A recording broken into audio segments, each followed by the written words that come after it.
18 नवंबर 1978 एक ऐसी तारीख जो कि अमेरिकन हिस्ट्री के काले अध्याय में दर्ज हो गई। गुयाना के घने जंगल में जोन्सटाउन नाम की एक बस्ती में 900 से ज्यादा लोग थे, जिनमें 300 से ज्यादा बच्चे भी शामिल थे। ये सभी एक साथ मौत के मुंह में समा गए। इनिशियल रिपोर्ट्स के हिसाब से ये सभी लोग खुद से खत्म हुए, लेकिन क्या वाकई ऐसा था या फिर इसके पीछे किसी की गहरी साजिश थी? ये कहानी है पीपल्स टेम्पल और उसके करिश्मेटिक लेकिन खतरनाक लीडर जिम जोन्स की, और आज की वीडियो में हम इसी घटना के सच का पर्दाफाश करेंगे।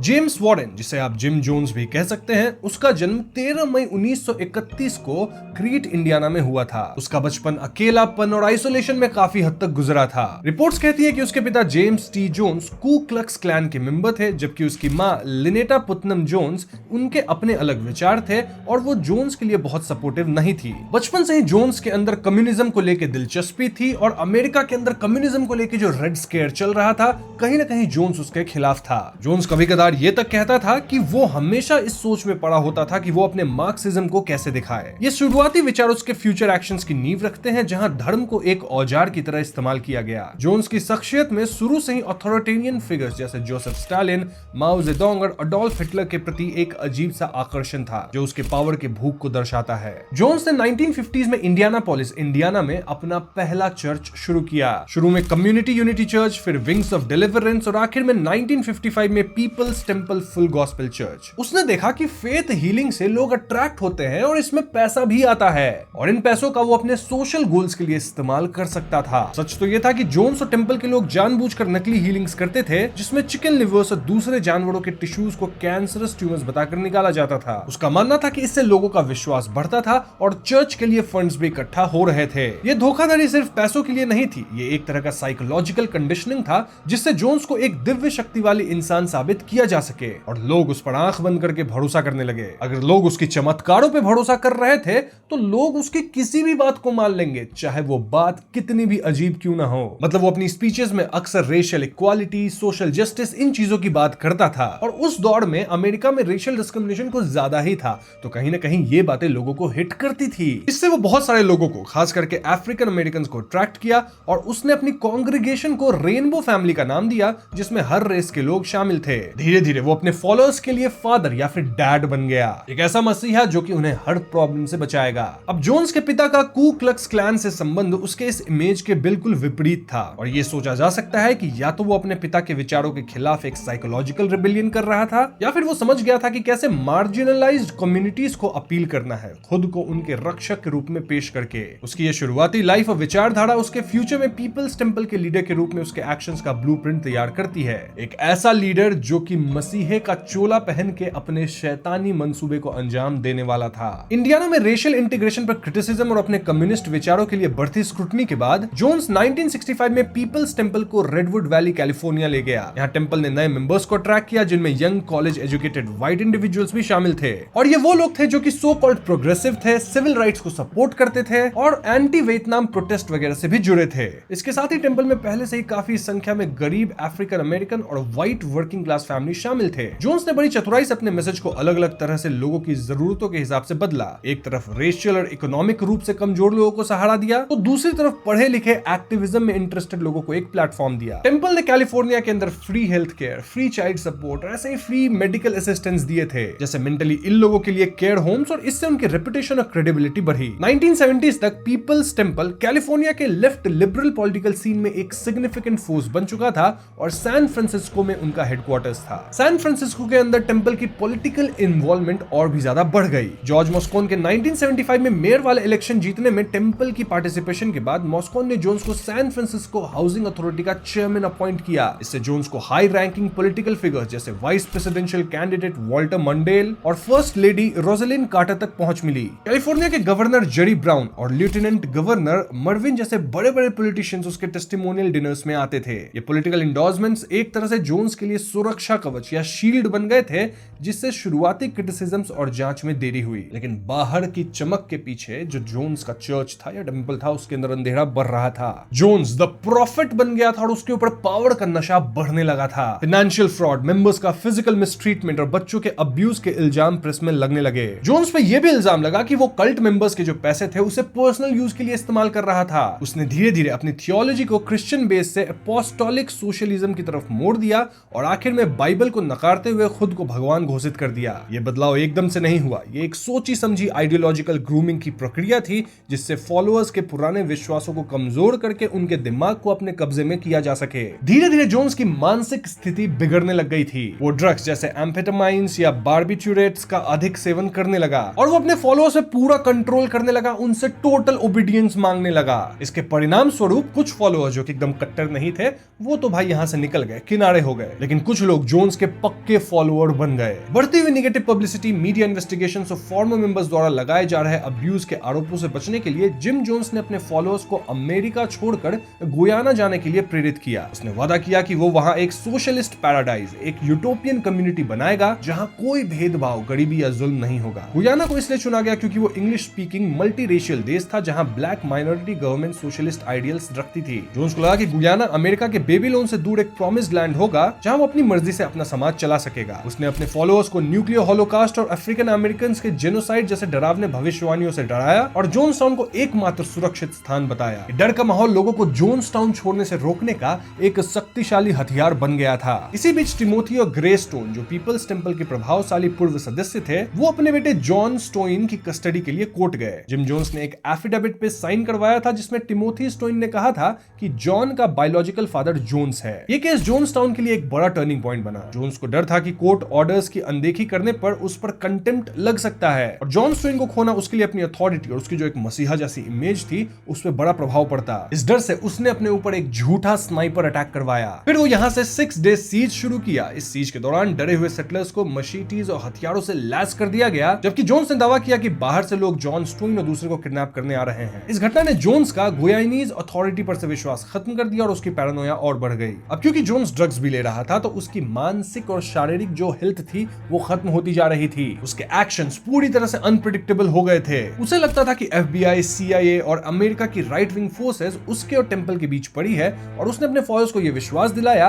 कि अमेरिका में उन पे जुल्म होगा और जोन्सटाउन ही उनकी शरण स्थली यानी कि रेफ्यूज बनेगी। पीपल टेंपल ने गुयानीज गवर्नमेंट के साथ अच्छे संबंध बनाए, शायद इसलिए क्योंकि वो खुद को सोशलिस्ट्स कहते थे और गुयाना के रिमोट इंटीरियर में एग्रीकल्चर करने का दावा करते थे और कहीं ना कहीं गुयाना की जो गवर्नमेंट थी उसका भी यही गोल था। टेंपल ने गुयाना के बैंक में $2 मिलियन डिपॉजिट करने का भी ऑफर दिया था ताकि उन्हें जोन्सटाउन को एक्सपैंड करने की परमिशन मिल सके। गुयाना गवर्नमेंट की ये अनुकूलता, जो शायद उनके एग्रीकल्चर प्रोजेक्ट्स में विश्वास, फाइनेंशियल इन्वेस्टमेंट की लालच या पॉलिटिकल नाइविटी का मिश्रण थी, ये सब अनजाने में जोन्स के अत्याचार को बढ़ावा दे गई। इस तरह जोन्सटाउन को एक तरह की ऑटोनॉमी मिल गई जहां जोन्स बिना किसी रोक टोक के अपना शासन चला सकता था। जोन्सटाउन को एक एग्रीकल्चर पैराडाइज या फिर एक सोशलिस्ट यूटोपिया बताया गया था। शुरू में पायनियर्स ने जंगल साफ करके कॉटेजेस, किचन, स्कूल हाउसेज और एक ओपन एयर पवेलियन बनाया। फिलिप ब्लेकी, जो कि एक शुरुआती पायनियर थे, उन्होंने बाद में ऐसा कुछ लिखा, मैंने कभी नहीं सोचा था कि ये सब होगा। मुझे जोन्सटाउन से सच में प्यार था क्योंकि मैं इसे बनाया था। जब तक जोन्स वहां नहीं पहुंचा था तब तक चीजें खराब नहीं हुई थी, लेकिन जब अगस्त 1977 में जोन्स सैकड़ों लोगों के साथ पहुंचा तो कैंप के रिसोर्सेज पर दबाव पड़ा। हमें जो सपना दिखाया गया था वो जल्द ही एक भयानक सच्चाई में बदल गया। जोन्सटाउन में जिंदगी का मतलब था हफ्ते में 6 दिन कड़क परिश्रम करना, वो भी शारीरिक और मानसिक दोनों, और इसके बदले लोगों को खाना तक नहीं मिलता था। रिसोर्सेज कम थे यानी लोगों को भूखा रखा जाता था। वहीं जो हाई ऑफिशियल्स थे वो लोग बढ़िया खाना एंजॉय कर रहे थे। एक सर्वाइवर के अनुसार वो लोग इतने कमजोर हो गए थे कि फिजिकली भी वो लोग ज्यादा कुछ नहीं कर सकते थे और मेंटली भी पूरी तरह से ड्रेन्ड थे, मतलब कुछ सोच नहीं पा रहे थे सही से। उनके पासपोर्ट्स को जब्त कर लिया गया था, उनके लेटर्स को सेंसर किया जाता था, मतलब पढ़ के भेजा जाता था क्या वो लिख रहे हैं। फोन कॉल्स तक स्क्रिप्टेड होती थी ताकि दुनिया को दिखाया जा सके कि जोन्सटाउन बहुत अच्छा पल भर रहा है, लेकिन सच्चाई बिल्कुल विपरीत थी। उसकी आवाज लाउड स्पीकर से हमेशा गूंजती रहती थी, चाहे आप काम कर रहे हो, सो रहे हो या खा रहे हो। वो एक ओमनी प्रेजेंट बिग ब्रदर बन गया था। लोगों को यहाँ एक दूसरे पे नजर रखने को कहा जाता था और ऐसे में लोगों के बीच जो ट्रस्ट था वो पूरी तरह से खत्म हो चुका था। परिवारों को तोड़ दिया गया, बच्चों को माँ बाप से अलग कर दिया गया, और अगर लोग कुछ छोटी भी गलती करते तो उनको पब्लिकली ह्यूमिलिएट किया जाता, उन्हें बहुत कठोर पनिशमेंट दिया जाता। जोन्स ने यहाँ सेल्फ इंक्रिमिनेशन का एक सिस्टम बनाया था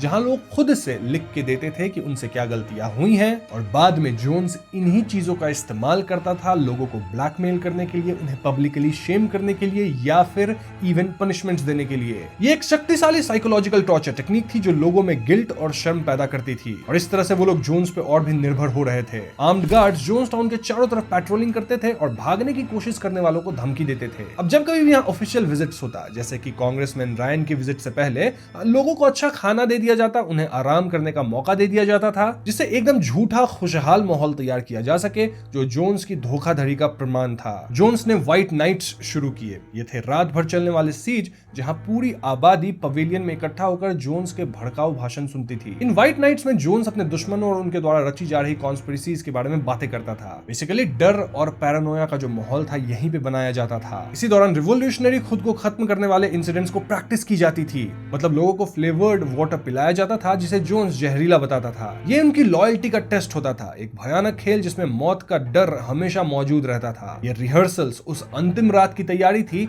जब ये खेल असलियत में बदल गया। अब अमेरिका में कंसर्न्ड रिलेटिव्स एक ग्रुप थी जिसमें क्रिटिकल रिलेटिव्स और पीपल टेंपल से भागे हुए लोग शामिल थे।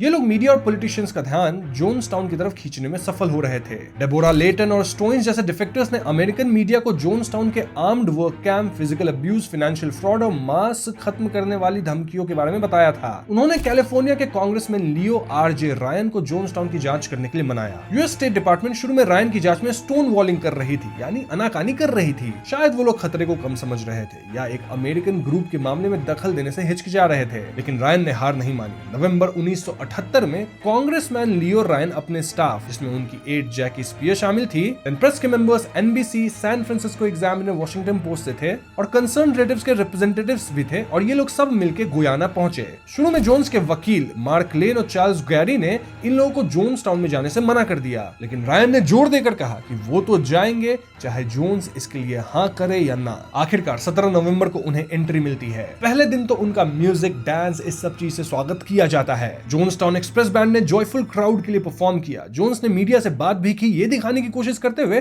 कि सब कुछ ठीक है। लेकिन इस दिखावे के दौरान टेंपल के कुछ डरे हुए मेंबर्स जैसे वर्नन गॉजनी और मोनिका बैगबी, इन्होंने चुपके से रायन के डेलीगेशन को नोट्स पास किए। इस नोट्स में वो मदद मांग रहे थे कि उन्हें यहाँ से निकलना है, साथ ही यहाँ जो स्थिति है उसके बारे में डिस्क्रिप्शन थी। जब रायन का ग्रुप और कुछ डिफेक्टर्स, लगभग 15 लोग 18 नवंबर को जोन्स टाउन से जाने लगे तो जोन्स के एक वफादार डॉन उजारा स्लाई ने रायन पर पवेलियन में चाकू से हमला कर दिया। अब इसमें रायन को चोट नहीं लगी, लेकिन माहौल बिगड़ गया था। रिचर्ड डायर, जो कि US embassy deputy chief of mission थे, उन्होंने रायन से तुरंत निकलने को कहा। जोन्स ने यह हमला शायद इसलिए होने दिया या करवाया ताकि वो एक स्टेज्ड पॉजिटिव पोर्ट्रेयल दे सके, लेकिन जब लोगों ने जाने की इच्छा जताई तो उसका प्लान बिगड़ गया और वो हिंसा पर उतर आया। रायन का ग्रुप और लगभग 15 डिफेक्टर्स पोर्ट कायतुमा एयर स्ट्रिप पर प्लेन्स का इंतजार कर रहे थे। ग्रुप बड़ा हो गया था, इसलिए एक एक्स्ट्रा सीटर वाली सेस्ना प्लेन अरेंज करना पड़ा। 19 पैसेंजर ट्विन ऑटर के अलावा लैरी लेटन, जो डेबोरा लेटन का भाई था और टेंपल का एक कट्टर वफादार था, वो अचानक ग्रुप में शामिल हो गया और सेस्ना प्लेन में बैठ गया, जिस पर डिफेक्टर्स को शक हुआ कि वो असली डिफेक्टर नहीं है। ये जोन्स और उसके इनर सर्कल द्वारा रची गई एक सोची समझी साजिश थी ताकि कोई भी जोन्स टाउन से जिंदा बाहर ना जा सके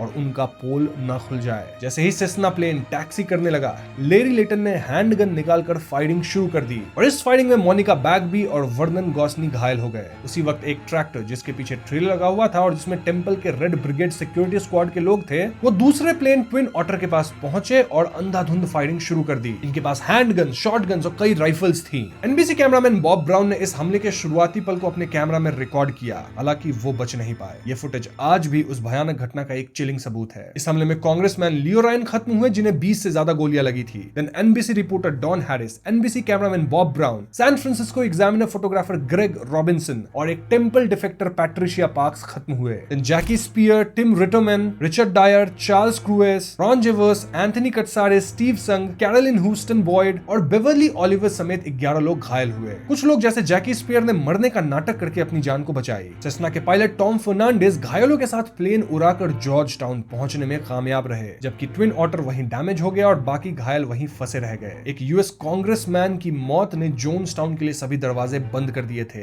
ये वो पॉइंट ऑफ नो रिटर्न था जिसके बाद जोन्स को पता था कि अब कोई बचाव नहीं है। पोर्ट काइतुमा एयर स्ट्रिप पे हुए हमले और कांग्रेसमैन रायन की मौत की खबर मिलने के बाद जिम जोन्स ने जोन्सटाउन के सभी मेंबर्स को तुरंत पवेलियन में इकट्ठा होने का ऑर्डर दिया। उसने ऐलान किया कि अब वो वक्त आ गया है जब सभी लोग मिलकर रिवॉल्यूशनरी काम करेंगे। कौन सा काम? खुद को खत्म करने का। उसने कहा कि रायन कैपेन को मार गिराया जाएगा और फिर गुयानीज आर्मी उन पे हमला करेगी। ये उसकी पैरानोया और बिगड़ती हुई मानसिक स्थिति का सबूत था जिसमें वो हकीकत से बहुत दूर निकल चुका था। इस पूरी घटना का एक 44 मिनट का ऑडियो रिकॉर्डिंग भी मौजूद है जिसे डेथ टेप नाम से जाना जाता है। इस टेप में जोन्स की आवाज है जो अपने फॉलोअर्स को जहर पीने के लिए उकसा रहा है। अब टेप के अंदर क्या बातें थी वो मैं आपको नहीं बता सकता, यूट्यूब की पॉलिसीज है, उसे आप खोज सकते हैं इंटरनेट पे। बट इन जनरल जोन्स सभी को उकसा रहा था कि वो लोग खुद से खुद को खत्म करें। टेप में बच्चों के रोने की आवाज, लोगों की चीखें और जोन्स के बार बार जल्दी करो, हरी अप कहने की आवाज सुनाई दे रही है। क्रिस्टीन मिलर नाम की एक महिला जोन्स से बहस करती है, रशिया जाने की बात करती है और कहती है कि बच्चों को जीने का हक है, लेकिन उसकी आवाज को दबा दिया जाता है जो उस माहौल में विरोध की हिम्मत को दर्शाता है। दूसरी तरफ जिम मैकेल्विन जैसे लोग जोन्स का समर्थन करते हैं, इसे एक ब्यूटीफुल डे कहते हुए। लोगों को यहाँ ग्रेप फ्लेवर्ड एक ड्रिंक दिया जाता है जिसके अंदर क्या था आप समझ सकते हैं,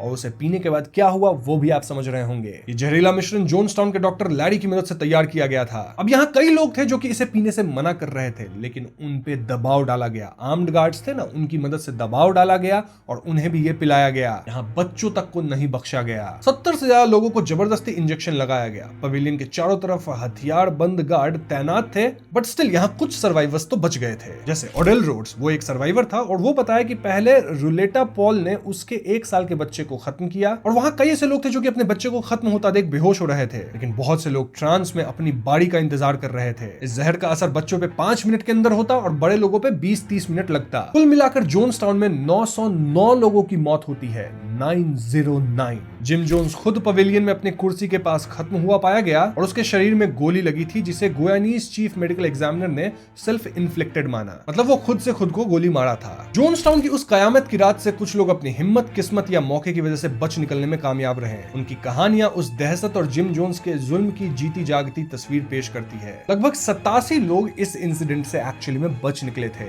सबकी अपनी टेस्टिमोनियल से कई ने किताबें भी लिखी है जिन्हें आप जाके पढ़ सकते हैं, और उन चीजों पे मैं यहाँ डिटेल में बात नहीं करूंगा क्योंकि मैंने पूरे इंसिडेंट को आपको समझा ही दिया है। ये सर्वाइवर्स की कहानियां न सिर्फ उस रात की दहशत को बयां करती है बल्कि जिम जोन्स के साइकोलॉजिकल कंट्रोल और उसके कल्ट के अंदर की जिंदगी की असलियत को भी उजागर करती है। उनकी गवाही जोन्सटाउन की घटना को समझने और उससे सबक लेने के लिए बेहद जरूरी है। जोन्सटाउन में हुई भयानक घटना का खुलासा दुनिया के सामने 19 नवंबर 1978 को हुआ। तब गुयाना की डिफेंस फोर्स यानी जीडीएफ के जवान गुयानीज ऑफिशियल्स जोन्सटाउन कंपाउंड पहुंचे। इसी बीच जॉर्ज टाउन में पीपल्स टेंपल के हेडक्वार्टर्स पे शैरन एमस, जो कि जोन्स के कट्टर वफादार थी, वो रेडियो पर जोन्सटाउन से मिले कोडेड मैसेज के बाद अपने 3 बच्चों को खत्म कर दी, जो कि थे Liane 21 years age, Christa 11 years और मार्टिन 10 इयर्स। फिर वो खुद को भी समाप्त किया। यूएस एम्बेसी जॉर्ज टाउन में ऑफिशियल शुरू में सिचुएशन की गंभीरता को समझने में स्ट्रगल कर रहे थे। कांग्रेसमैन रायन की मौत की खबर और एयर स्ट्रिप पे हुए हमले ने उन्हें चौंका दिया था। स्टेट डिपार्टमेंट वॉशिंगटन डीसी में भी हलचल मच गई। प्रेसिडेंट जिमी कार्टर ने इस घटना पर दुख जताते हुए कहा कि जोन्सटाउन कल्ट को पूरे देश के लिए टिपिकल नहीं माना जाना चाहिए और गवर्नमेंट को लोगों के धार्मिक विश्वासों को कंट्रोल करने की कोशिश नहीं करनी चाहिए। दुनिया भर की मीडिया ने इस रिपोर्ट को उस टाइम प्रोमिनेंटली कवर किया था।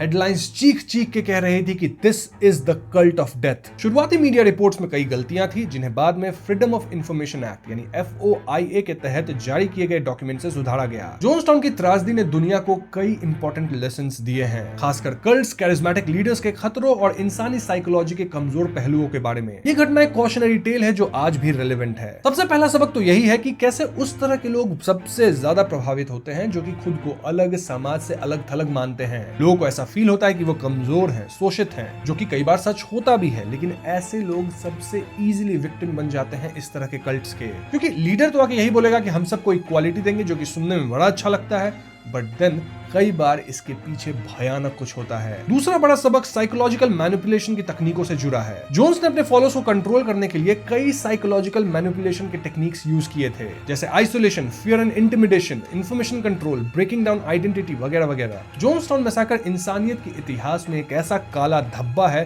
जिसे कभी मिटाया नहीं जा सकता। ये घटना सिर्फ एक कल्ट के खत्म होने की कहानी नहीं है, बल्कि ये विश्वास, धोखे, मैनिपुलेशन और इंसानी कमजोरियों की एक गहरी और परेशान करने वाली दास्तां है। इस कहानी से आप क्या समझते हैं वो कमेंट्स में मुझे बताइएगा। बस आज की वीडियो में इतना ही। वीडियो पसंद आई हो तो लाइक और शेयर करें, साथ ही चैनल पर नए हैं तो हमें सब्सक्राइब भी कीजिएगा। I will see you guys in the next one. Peace out.